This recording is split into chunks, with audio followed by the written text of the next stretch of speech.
Marocains qui ont été expulsés de l'Algérie dans les années 75. J'aimerais savoir à cette date quelles ont été les mesures prises pour la protection de leurs droits, mais aussi l'amélioration de leurs conditions de vie. Surtout qu'on est à une période où une bonne partie d'entre eux apparemment vont à la retraite. Donc quelles sont les mesures qui sont prises pour améliorer leurs conditions de vie?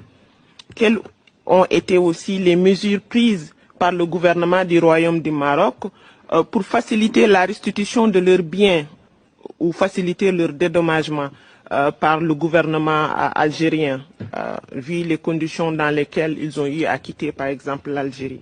Je vous remercie, Madame l'experte, Madame Diallo, d'avoir posé cette question sur les familles expulsées d'Algérie. C'est un drame national. Ça, on doit le reconnaître.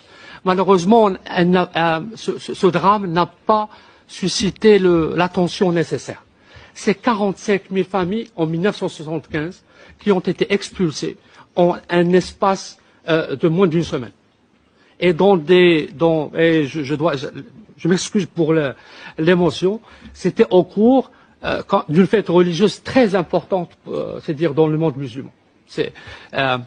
Et donc, le Maroc a été confronté à un défi énorme, c'est de recevoir ces ressortissants dans des conditions très difficiles. Et c'est ce qui a été fait. Dans des conditions difficiles.